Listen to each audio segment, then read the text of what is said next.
राघवं रामचन्द्रं च रामनामं राजीवलोचनं रामं वन्दे रघुनन्दनं कूजन्तं राम रामेति मधुरं मधुराक्षरम् आरुह्य कविताशाखां वन्दे वाल्मीकिकोकिलं।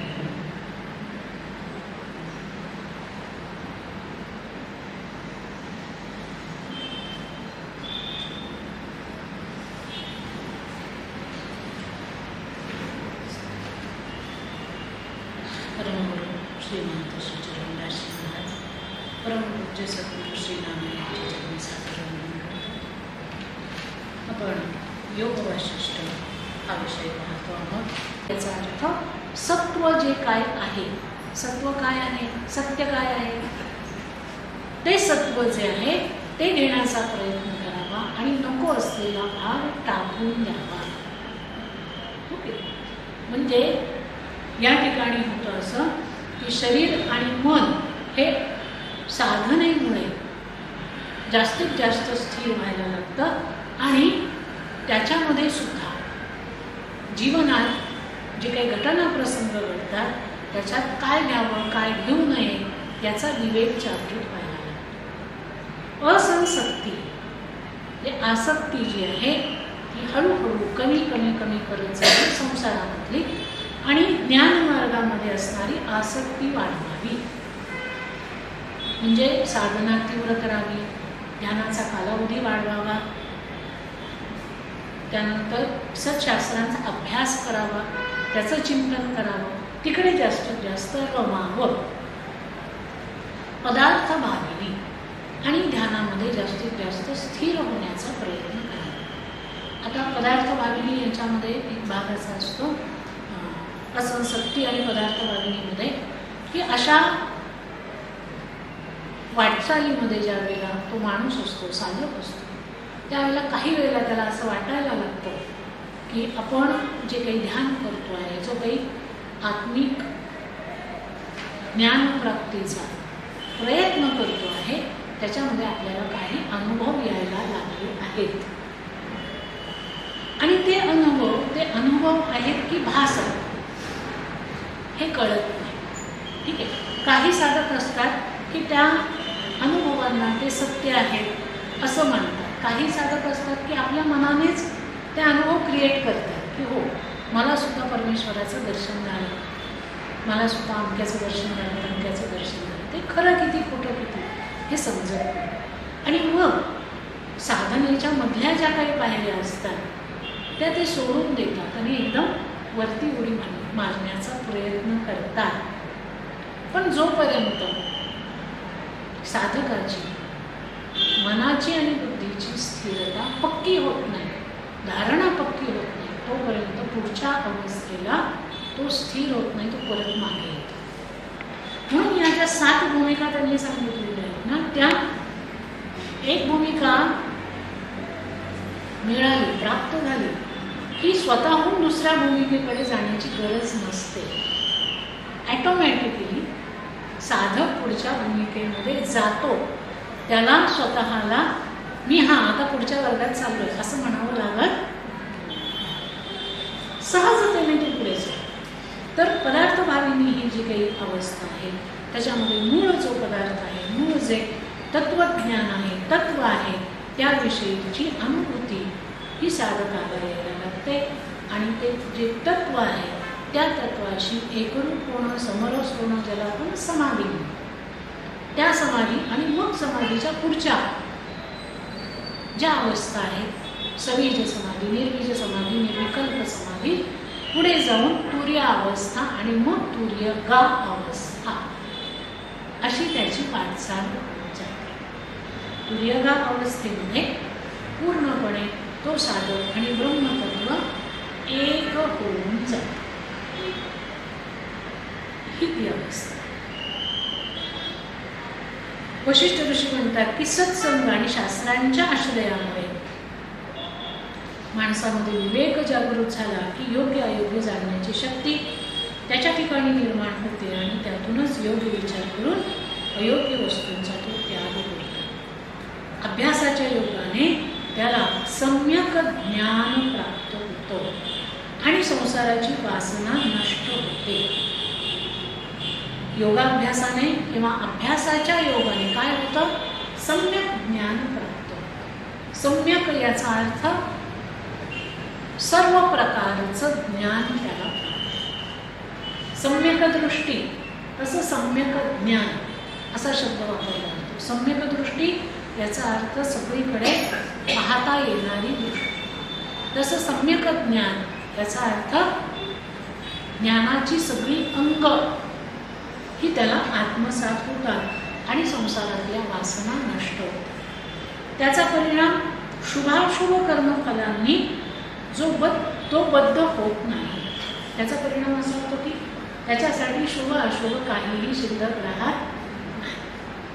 ही भूमिका दृढ झाली म्हणजे तो योगी मिथ्या बाह्य वस्तूंना विषयांना कायमच विसरतो आणि तो अंतर्मुख होऊन अहम ब्रह्मास्मीची भावना अंतर्यामी दृढ करतो. तो कायम ब्रह्मभावामध्ये स्थिर होतो. बाहेर कोणी काही आणलं, कोणी काही नेलं, कोणी काही खाल्लं, कोणाकडे गाडी आली, कोणाकडे बंगला आला, कोणाकडे विमान आलं, त्याला त्याच्याशी काहीही घेणं देणं राहत नाही. तो आपला ब्रह्मानंदामध्ये स्थिर होऊन जातो. त्याच्या व्यवहारामध्ये उदासीनता येते आणि सर्वत्र एकच ब्रह्म आहे या भावात त्याचं चित्त दृढ होतं. असा ज्ञानाचा प्रवास राघवा होत असतो. ज्ञानाचा प्रवास हा या पद्धतीचा आहे की असा ब्रह्मस्वरूपी लीन झालेला ब्रह्मवेत्ता जो आहे तो व्यवहारामध्ये उदासीन दिसतो. व्यवहारामध्ये फार अगदी रमून व्यवहारामध्ये काम करत नाही. जेवढ्याच तेवढं काम केलं, विषय मिटला, पण व्यवहार सोडत नाही. व्यवहार मात्र तो करतच राहतो. अशा भावनेने सर्वत्र एकच ब्रह्म आहे अशा भावनेने तो आपला जीवन प्रवास करत असतो. या सगळ्या वाटचालीमध्ये अहंतेचा क्षय होतो, अंतर्बाह्य भेद नष्ट होतो, चित्त निस्पंद होतं आणि जगाचा चिद्रूपत्वाने अनुभव येतो. साम्य अवस्था उत्पन्न होते. त्यालाच आत्मस्वरूपाचा अनुभव असंही म्हणतात. ही जी सगळी वाटचाल होते ज्ञान होतं. त्यामुळे काय होतं? अंतर्बाह्य भेद नष्ट होतात. कुठलाच भेद त्याच्या ठिकाणी शिल्लक राहत नाही. न शरीर अवस्थेतला भेद, न ज्ञान अवस्थेतला भेद की अमुक एक ज्ञानी आहे, अमुक एक अज्ञानी आहे, अमुक एक स्त्री आहे, पुरुष आहे, लहान आहे, मोठा आहे, गरीब आहे, श्रीमंत आहे, काहीही भेद शिल्लक राहत नाही. त्याचं चित्त निस्पंद होतं. त्याचं चित्त स्पंद पावत नाही. त्याच्या चित्तामध्ये संसारातले उद्योग होत नाही. त्याच्या मनामध्ये कुठलेही सांसारिक संकल्प विकल्प येत नाही. सगळ्या जगाचा चिद्रूपत्वाने तो अनुभव घेतो. सगळं जग हे चिन्मय आहे, चिद्रूप आहे, सत्य आहे, सत्य तत्वाने भरलेलं आहे. अशी साम्य अवस्था त्याच्या ठिकाणी निर्माण होते. इथे तिसरं जे प्रकरण आपण पाहत होतो ते संपलेलं आहे. उत्पत्ती प्रकरण भरपूर मोठं असं हे उत्पत्ती प्रकरण आपण बघितलं. त्याच्यामध्ये अनेक आख्यानं आहेत. त्या आख्यानांच्या माध्यमातून वशिष्ठ ऋषींनी ब्रह्मज्ञान कसं श्रेष्ठ आहे हे ज्ञान मिळवण्यासाठी प्रत्येक माणसाने कसा प्रयत्न करायला हवा आणि आपलं जीवन सार्थक करायला हवं हे सांगितलेलं आहे. चौथं जे प्रकरण आहे ते आहे स्थिती प्रकरण. श्री वशिष्ठ ऋषी म्हणतात की हे रामचंद्रा, उत्पत्ती प्रकरणानंतरचं हे स्थिती प्रकरण निर्वाण पदाची प्राप्ती करून देणारं आहे. राम म्हणतात की भगवान, महाकल्पाचा क्षय झाल्यानंतर बीजातील अंकुराप्रमाणे हे दृश्य जगत आपल्या कारणामध्ये लीन होऊन राहतं आणि उत्पत्तिकाली पुन्हा त्यातून उदय पावतं असं व्यास कपिलादींनी म्हटलेलं आहे. तर खरं काय आहे ते सांगावं असं म्हटलं जातं की ज्या वेळेला महाकल्प होतो, संपूर्ण सृष्टी नष्ट होते, त्यावेळेला जे ब्रह्मतत्व आहे त्या तत्वामध्ये बीजातील अंकुराप्रमाणे हे सगळं दृश्य जगत सामावलं जातं आणि ज्या वेळेला पुन्हा सृष्टीची निर्मिती करायची असते त्यावेळेला त्यातून हे सगळं जग पुन्हा उदय पावतं असं कपिल व्यासाने श्रेष्ठ ऋषींनी सांगितलं. खरं काय ते सांगा. श्री वशिष्ठ ऋषी म्हणतात की राम बीजांकुराच्या दृष्टांतातील बीज हे दृश्य आणि इंद्रिय गोचर असल्यामुळे त्याला भूमी, हवा, पाणी वगैरे साहित्य मिळाल्यानंतर बीजाला अंकुर येणं स्वाभाविक आहे. तू जे बीजाचं उदाहरण घेतलेलं आहे त्या बीजाचं जो दृष्टांत म्हटलं त्यांनी, ते बीज कसं आहे तर ते दृश्य आहे. ठीक आहे, इंद्रिय गोचर आहे. कुठलंही बी आपण आपल्या डोळ्यासमोर आणलं तर ते दृश्य आहे, इंद्रिय गोचर आहे. आणि त्याला जर हवा मिळाली, माती मिळाली, पाणी मिळालं तर ते अंकुरतं, हे खरं आहे. परंतु आत्म्याची स्थिती तशी नाही. परमात्मा हा अणुपेक्षाही अणु असल्यामुळे तो पंचज्ञानेंद्रिय आणि मन यांचा विषय होऊ शकत नाही. कारण तो इंद्रिय आणि मन यांच्या अतीत आहे. जसं बीज, झाडाचं बीज आपल्याला पाहायला मिळतं, हाताने आपण स्पर्श करतो, त्याला ते ठेवतो आणि मग ते अंकुरतं. तसं परमात्म्याचं बीज हे आपल्या पंचज्ञानेंद्रियाला आणि मनाला दिसतं का, जाणवतं का, ते इंद्रिय गोचर आहे का, नाही. तो स्वयंभू आणि अद्वितीय असल्यामुळे जगताचं बीज कसा होऊ शकेल. जो आत्मा आहे, जे ब्रह्मतत्व आहे ते कसं आहे, स्वयंभू आहे.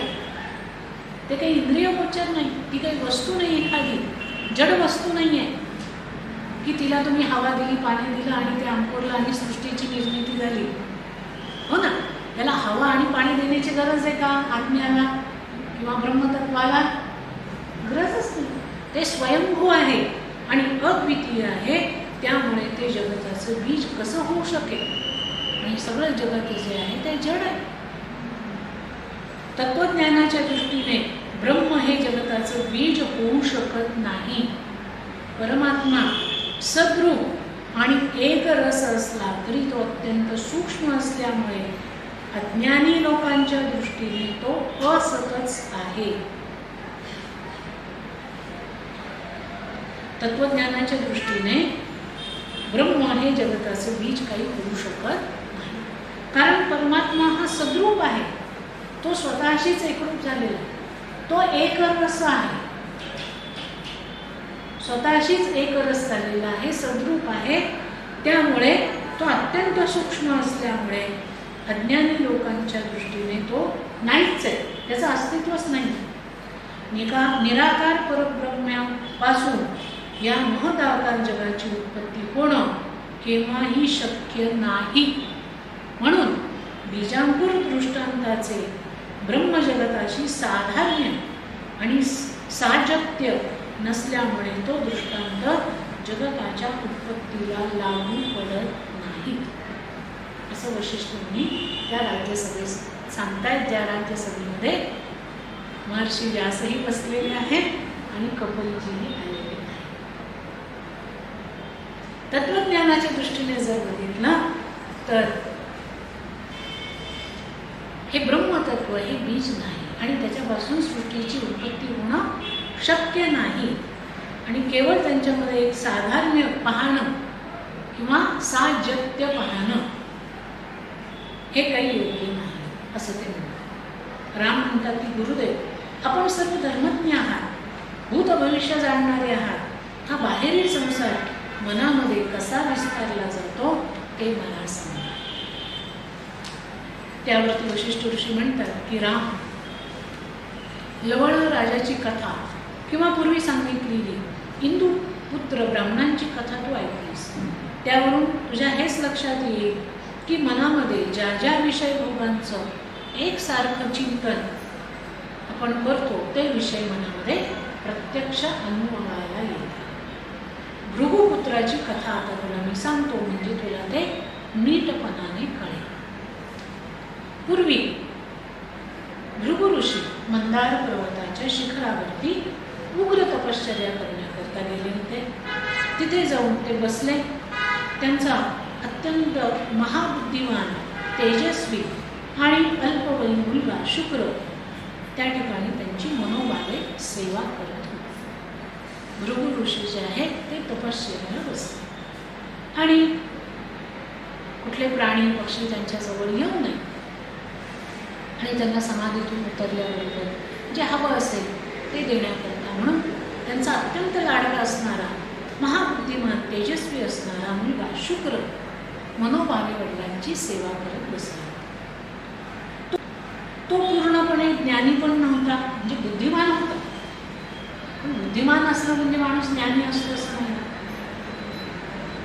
तो बुद्धिमान होता पण तो पूर्ण ज्ञानीही नव्हता आणि पूर्ण अज्ञानीही नव्हता.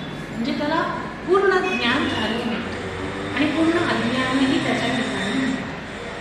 त्यामुळे धड इहलोक नाही आणि धड परलोक नाही अशी त्याची अवस्था झाली की धड तो संसारामध्येही सुखी होत नव्हता आणि धड परमार्थामध्येही स्थिर होत नव्हता. इकडे थोडं इकडे थोडं, जसं आपलं झालं कधी इकडे कधी इकडे, तशीच त्याची अवस्था.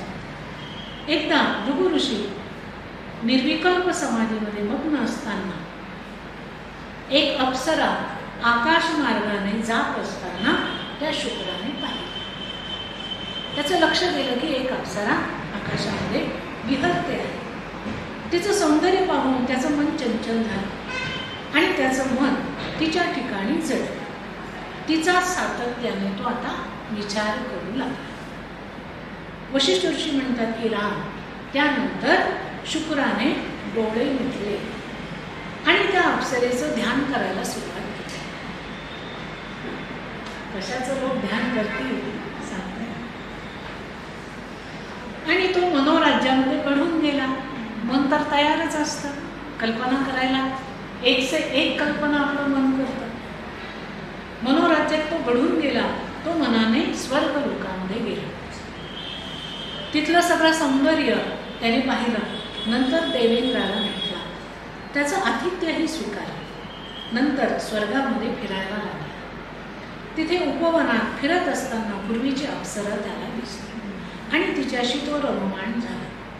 वेगवेगळ्या वनांमध्ये, कुंजांमध्ये तो विहरला.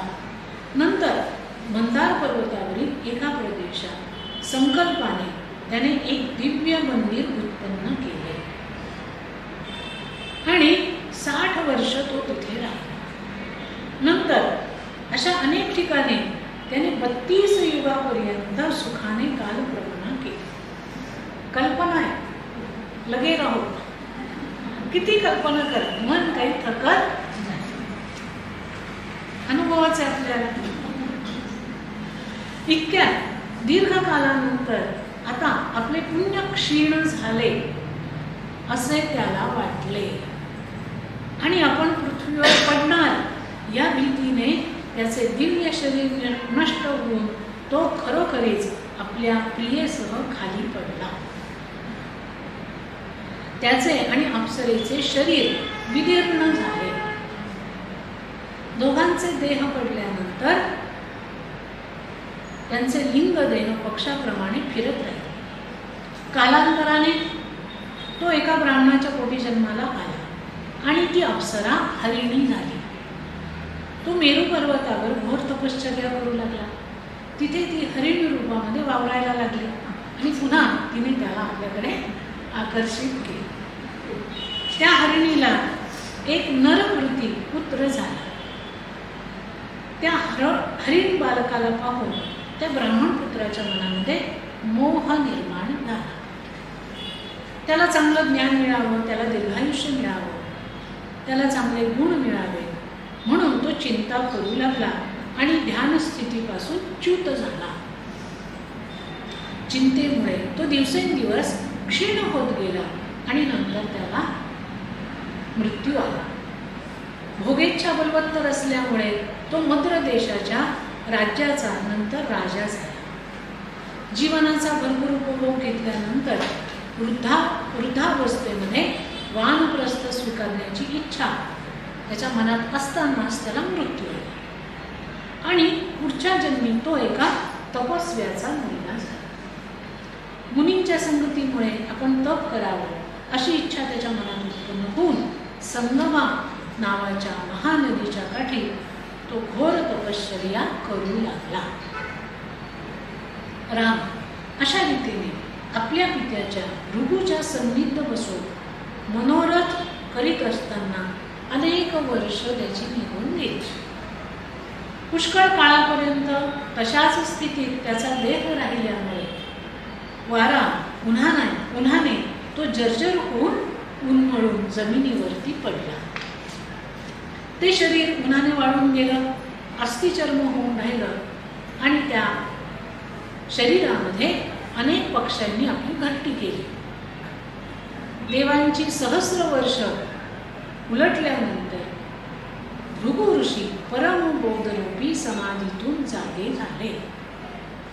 तेव्हा त्यांना पुत्र दृष्टीस पडला नाही. म्हणजे एवढ्या समाधीतून बाहेर आल्यानंतर त्यांना आठवलं की आपल्याला मुलगा आहे.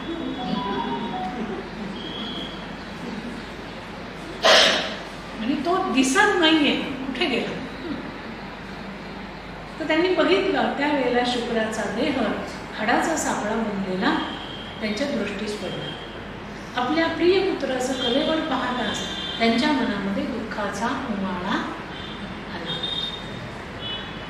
माझ्या मुलाचं प्राणोत्क्रमण होऊन पुष्कळ वर्ष झाली असली पाहिजे असा त्यांच्या मनात विचार आला आणि माझ्या अल्पवयीन बाळाचं कालाने हरण केलं आहे म्हणून ते कालावरती रागावले आणि त्याला शाप देण्यासाठी तयार झाले. राघवा तेव्हा कालाने 6 मस्तक आणि 6 हात धारण करणारं पंचमहाभूतात्मक शरीर धारण केलं.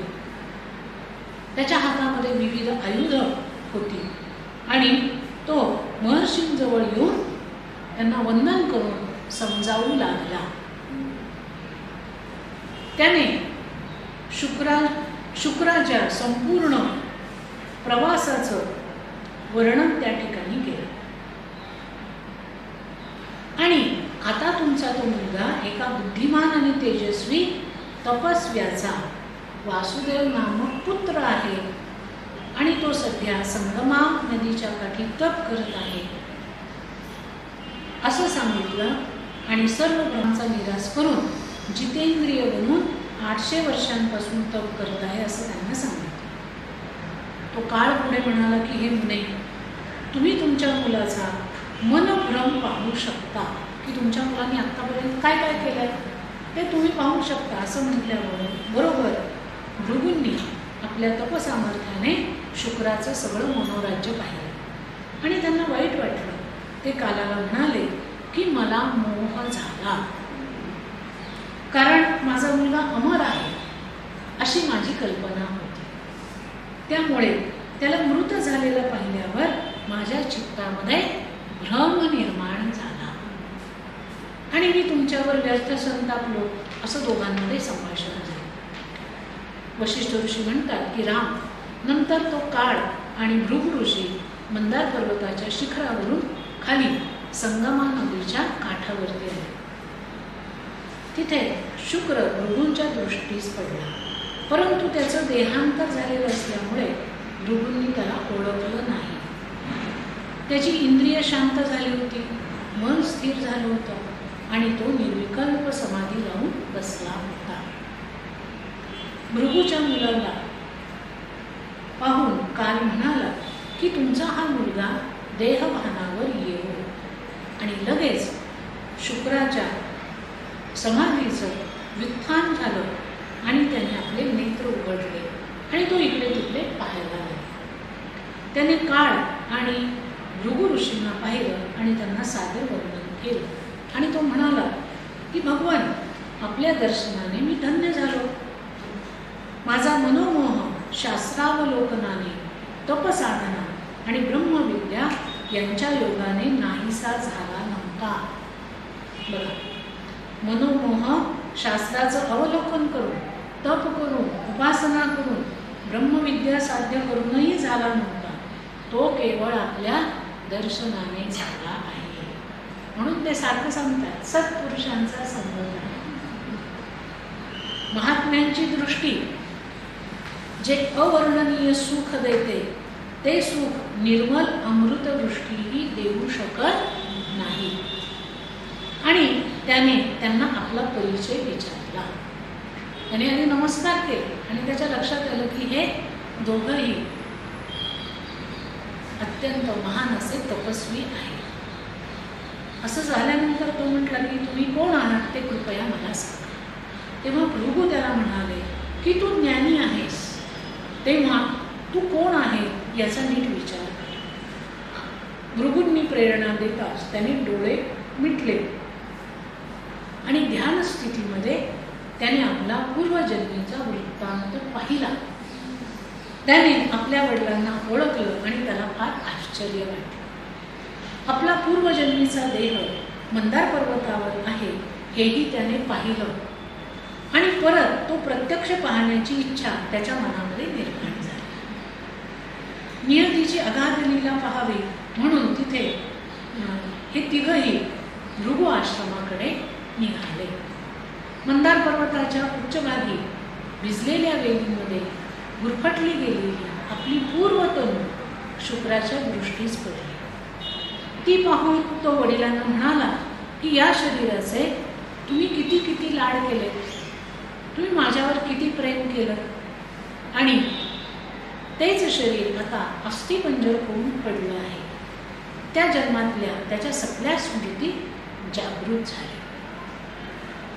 राम म्हणाले की भगवान, शुक्राने वारंवार अनेक शरीरं धारण केली. मग भृगु ऋषींपासून उत्पन्न झालेल्या शरीराविषयीच त्याला एवढं वाईट का वाटलं? त्याच्यानंतरही तो राजा झाला, नंतर ब्राह्मणाचा पुत्र झाला, असं सगळं झालं. मग फक्त याच तनुविषयी, शरीराविषयी त्याला एवढं आकर्षण का वाटलं, आपलंसं का वाटलं? त्याच शरीराबद्दल त्याला एवढं प्रेम का निर्माण झालं? वशिष्ठ ऋषी म्हणतात की राम, पूर्वजन्मी अंतकाळी शुक्राने जी भावना केली होती त्या भावनेप्रमाणे ती कर्म करण्याकरता तनु त्याला प्राप्त झाली. भृगूंनी त्या तनुवर ब्राह्मणाला उचित असे संस्कार केले होते. ज्या हेतूने ती तनु शुक्राला प्राप्त झाली होती तिचे हेतू पूर्ण होण्याआधीच त्याने अकाली तिचा त्याग केला होता. त्यामुळे प्रारब्ध कर्म, त्या तनुमध्ये प्रारब्ध कर्म भोगायचं राहिलं होतं आणि म्हणून त्या तनुवरती त्याचं प्रेम चढलं. त्याला त्याच तनुमध्ये राहून आत्मज्ञान प्राप्त करायचं होतं, पण ते तसं झालं नाही. त्याने जे काही मनोराज्य निर्माण केलं आणि त्याच्यात तो घडून राहिला, त्यामुळे ऊन मारल्याने ती तनु त्याची पडून गेली. त्या तनुला धरून जे कार्य होणं अपेक्षित होतं ते झालं नाही, म्हणून त्या तनुवरती त्याचं विशेष प्रेम राहिलं आहे. राम, मनुष्य ज्ञानी असो वा अज्ञानी, जोपर्यंत देह आहे तोपर्यंत देह संबंधाचा लोकव्यवहार हा चालायचाच. वशिष्ठ ऋषी पुढे म्हणतात की राघवा, याप्रमाणे भृगुपुत्राचा आपल्या तनुविषयी शोक चालला असताना भगवान काल त्यांना म्हणाले की संगमा नदीवर तपश्चर्या करणारी ही तनु सोडून तू या तनुमध्ये प्रवेश कर. तुझे आत्ता वसुदेव म्हणून आहेस, ती जी काही तुझी तनु आहे, शरीर आहे, ती सोडून दे आणि या तनुमध्ये तू प्रवेश कर. प्रथम जन्मताच ज्ञान संपन्न झालेल्या या तुझ्या तनुला तपश्चर्या करून दैत्यांचं गुरुत्व करायचं आहे. पण शुक्राचार्य पुढे दैत्यांचे गुरु झाले ना, म्हणून या तनूमुळे तुझं अजून भरपूर काम होणं शिल्लक आहे. त्यामुळे आत्ताची तनू सोड आणि इकडे एंट्री घे. मजा आहे सगळी.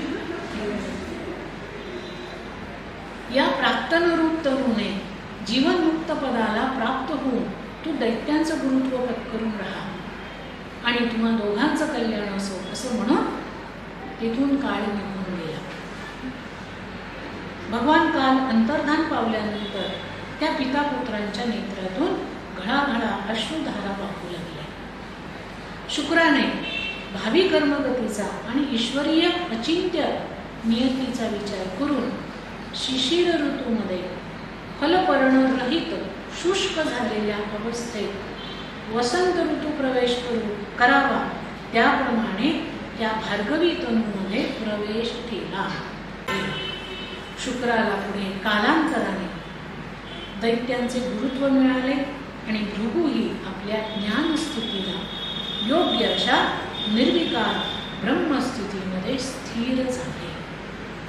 शुक्राचार्यांनी आपलं पुढचं काम सुरू केलं आणि भृगु ऋषी मात्र ब्रह्मस्थितीमध्ये स्थिर झाले.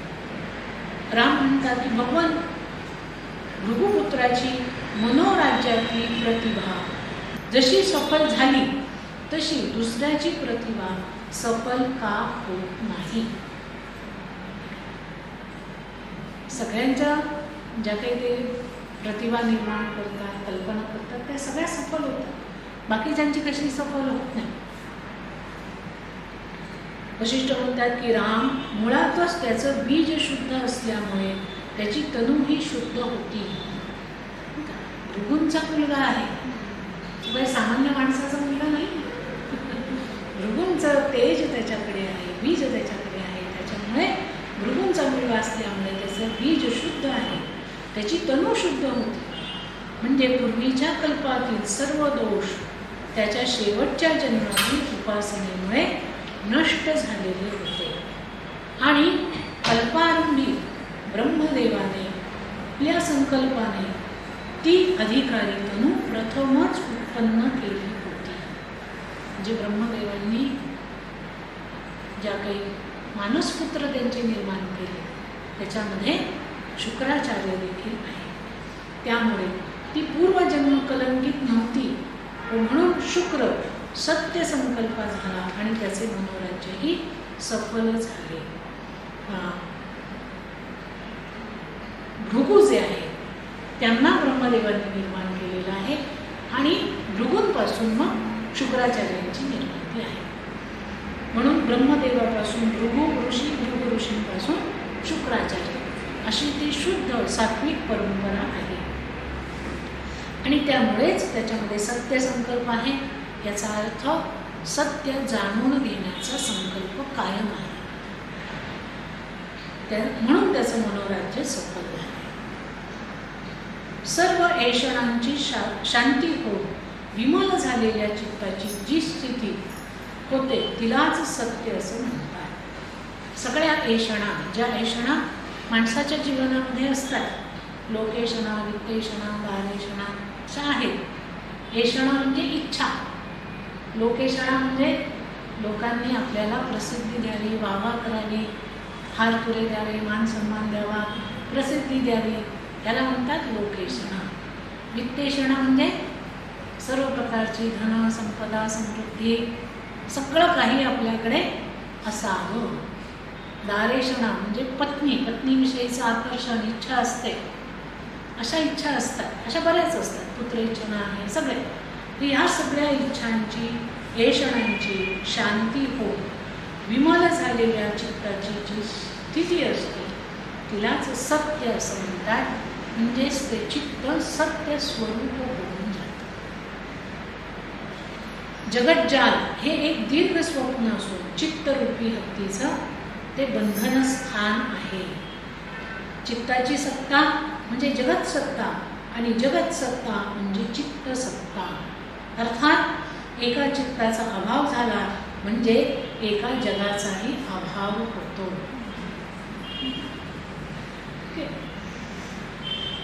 जगज्जाल हे दीर्घ स्वप्न आहे.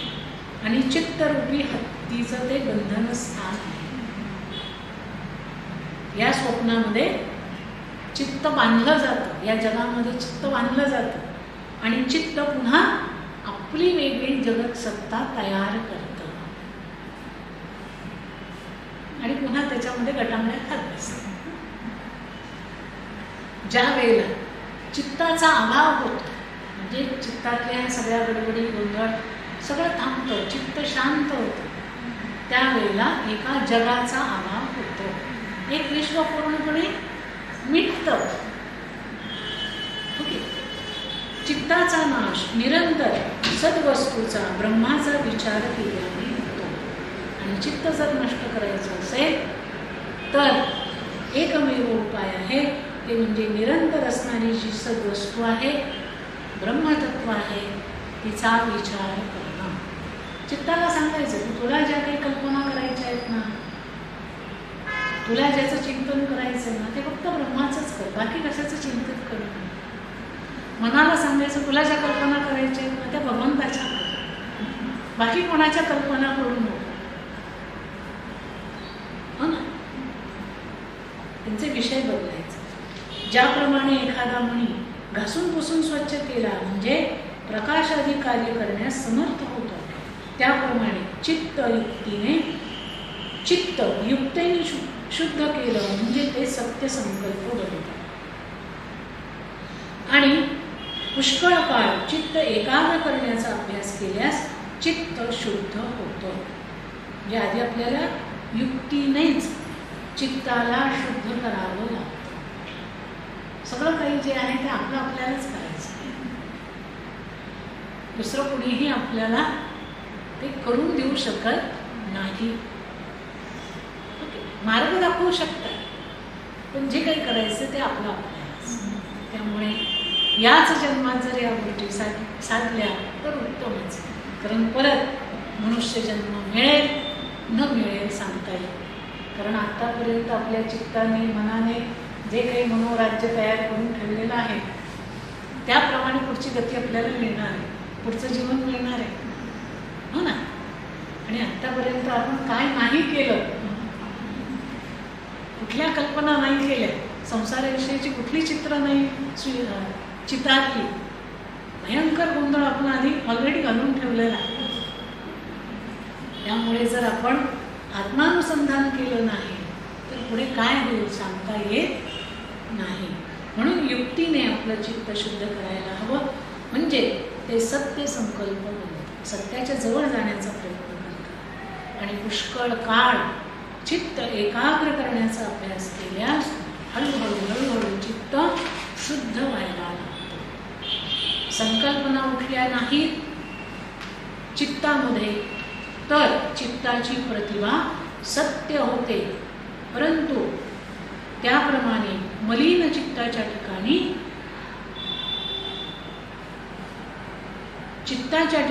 अद्वैत ज्ञान बाणतही नाही. जर चित्तामध्ये संकल्पना उठल्या नाहीत तर चित्ताची प्रतिभा सत्य असते, सत्य होते. चित्तातून जे काही संसारच संपून गेला तर चित्तामध्ये कायम अनुसंधान जे आहे ते त्या ब्रह्मतत्वाचं राहील. आणि जर चित्त मलिन राहिलं तर त्या चित्तामध्ये कधीही अद्वैत ज्ञान बांधणार नाही. मी आणि तो एक आहे, मीच आत्मतत्व आहे, मीच ब्रह्मतत्व आहे, ही अनुभूती जोपर्यंत चित्त मलिन आहे तोपर्यंत येणार नाही. त्याच्यासाठी आधी चित्त शुद्ध व्हायला हवं आणि तो अभ्यास निरंतर करायला हवा. राम म्हणतात की भगवान वासनेनुसार जगत भोग होतो असे आपण म्हणता, परंतु शुक्राचा जन्म हा कल्पातील प्रथम असल्यामुळे त्याच्या ठिकाणी वासना असण्याचा संभवच नाही. मग अशा स्थितीत उदय आणि अस्त यांनी युक्त असलेल्या कालक्रियादिकांचा क्रम त्याला कसा प्रतीत झाला.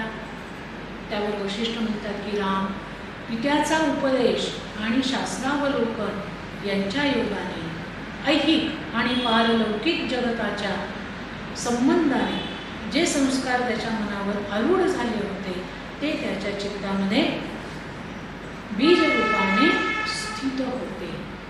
की तू म्हणतो ते खरं आहे, पण झालं काय की त्याच्या पित्याने म्हणजे भृगु ऋषींनी जो उपदेश त्याला केला आणि त्याने स्वतः शास्त्रांचं जे अवलोकन केलं म्हणजे अभ्यास केला, त्यामुळे काय झालं की ऐहिक जीवन आणि पारलौकिक जीवन याच्याविषयीचे जे संस्कार त्याच्या मनावरती दृढ झाले होते.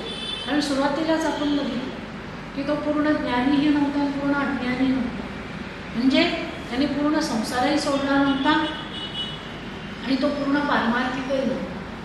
संसारात थोडंसं लक्ष आणि अध्यात्मामध्ये थोडंसं लक्ष अशी त्याची अवस्था होती. त्यामुळे ऐहिक आणि पारलौकिक अशा जगताच्या संबंधाने जे संस्कार त्याच्या मनावर झाले होते तेच त्याच्या चित्तामध्ये बीज रूपामध्ये स्थित झाले होते, स्थिर झाले होते. ज्याप्रमाणे एखाद्या बीजामध्ये सूक्ष्म रूपाने असलेला अंकुर यथाकाळी पत्र, पुष्प, फल यांच्या स्थूल रूपाने व्यक्त दशेला येतो, त्याप्रमाणे शुक्राच्या मनातील वासना बीज कालक्रिया रूपाने व्यक्त झाले. जसं बीजामध्ये तर बीज आहे, तर बीजामध्ये काही आपल्याला पानं, फळं, फुलं नाही दिसत, पण तेच अंकुरल्यानंतर, झाड झाल्यानंतर मात्र सगळं दिसतं. कसं आहे की जे काही चित्तामध्ये आपले संस्कार असतात ते संस्कार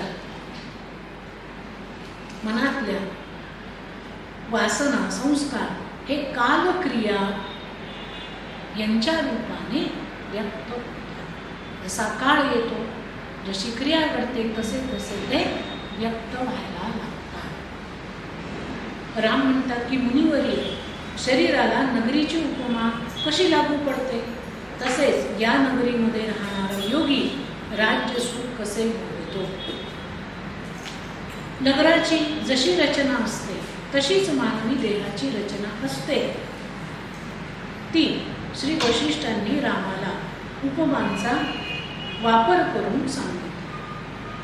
आणि पुढे ते म्हणाले की अज्ञानी माणूस या नगरीमध्ये राहून तिथेच हरवून जातात.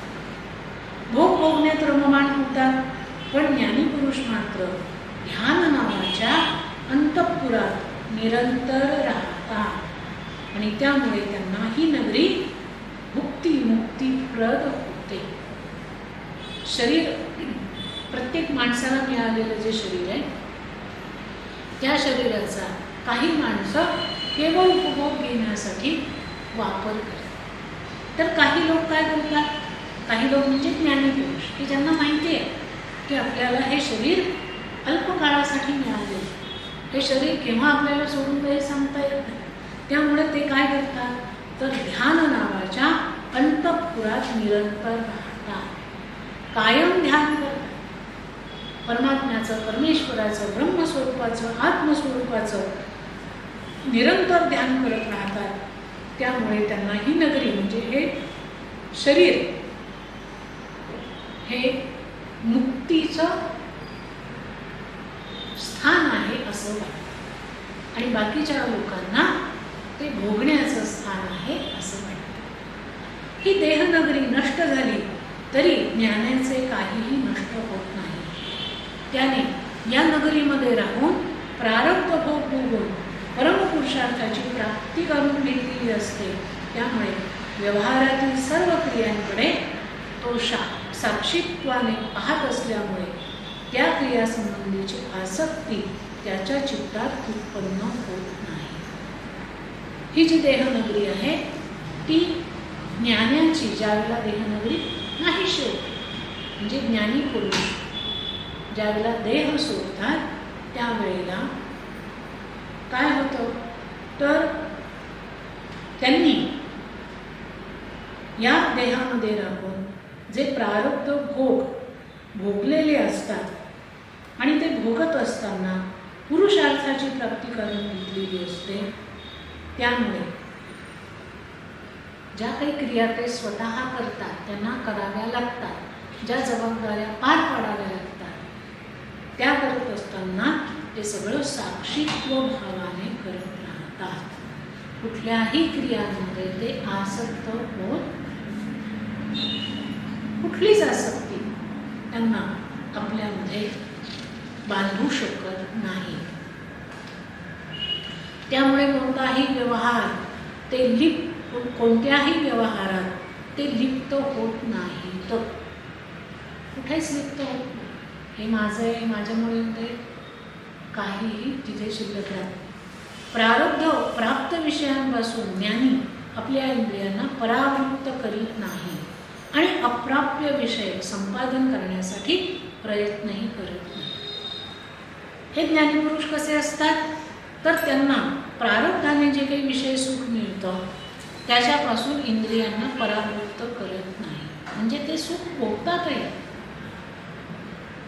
पण त्याच्या अधीन होत नाही. म्हणजे प्रत्येक गोष्ट मला नको मला नको मला नको असं नाही म्हणत. संतांना ज्या वेळेला कोणी काही आणून दिलं तर ते आनंदाने त्याचा स्वीकार करतात आणि ज्या गोष्टी अप्राप्य आहेत त्या संपादन करण्याचाही ते प्रयत्न करतात. की माझ्याकडे चांगलं घर नाही आहे, भरपूर पैसा संपत्ती नाही आहे, म्हणून ते प्राप्त करण्यासाठीही ते प्रयत्न करतात.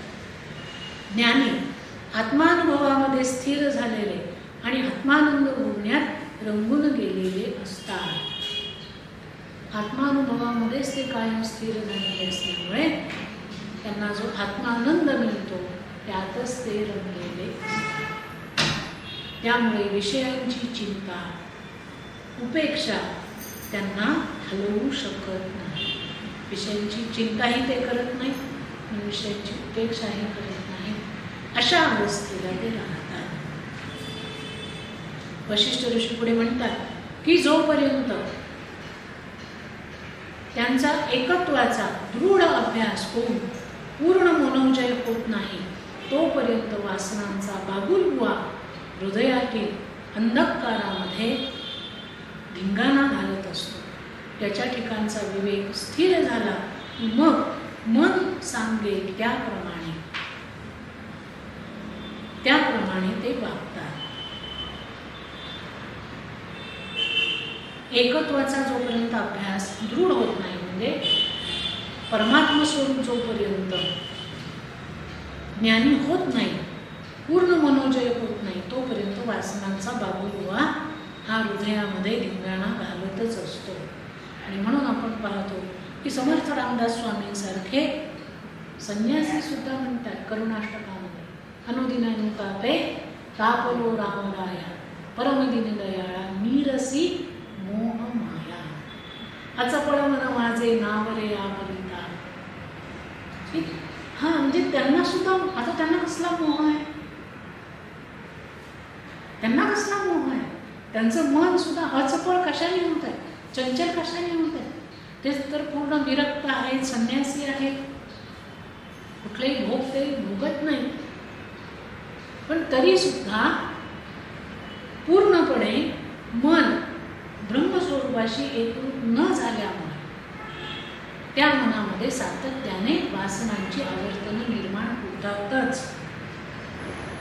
आणि म्हणून जोपर्यंत मन एकाग्र होत नाही, स्थिर होत नाही तोपर्यंत बुद्धीही पूर्ण विवेकी होत नाही.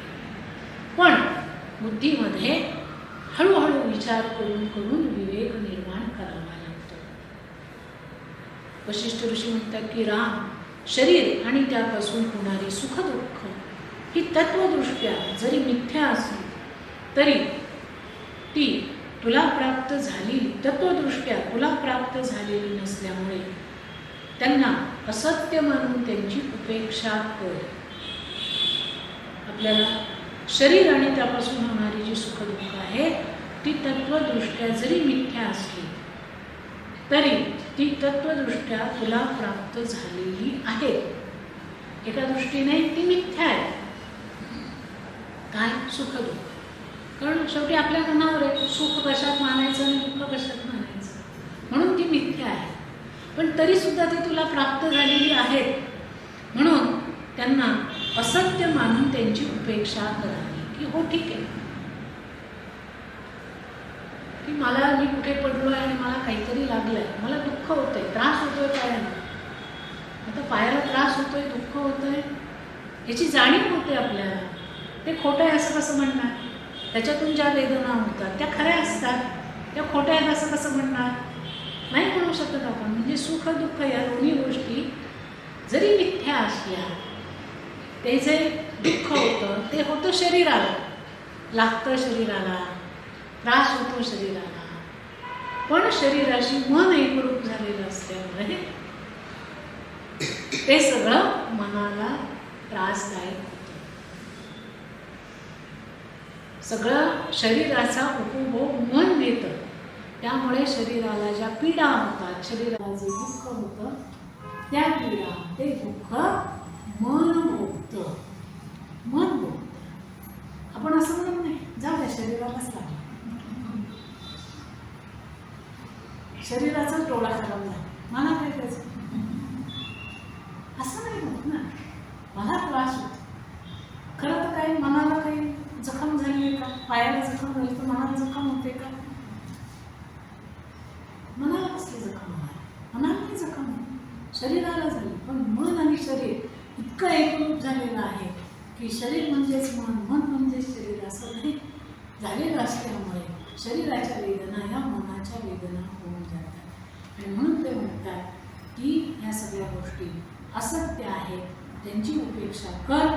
दाम व्याल कट या न्यायाने तू आपल्यावर दुःख ओढून घेऊ नकोस. विवेकाचा आश्रय करून त्यांची नीट चिकित्सा कर. म्हणजे भीम भास दृढ न्यायाने तू शोकरहित अशा स्थितीपर्यंत जाऊन पोहोच. त्यांनी एक विशिष्ट शब्द वापरलाय की हे सगळं दुःख जे आहे ते दाम व्याल कट न्यायाने स्वतःवर ओढून घेऊ नकोस. आणि विवेकाने सगळ्या गोष्टींचा नीट विचार कर. आणि भीम भास दृढ या न्यायाने शोकरहित राहा. म्हणजे तू ब्रह्मस्थितीपर्यंत जाऊन पोहोचशील. आता हे जे त्यांनी म्हटलंय दाम व्याल कट न्याय आणि भीम भास दृढ न्याय, हे काय आहे हे आपण उद्या. श्री रामचंद्र भगवान जय. श्री ज्ञानेश्वर महाराज की जय. जय जय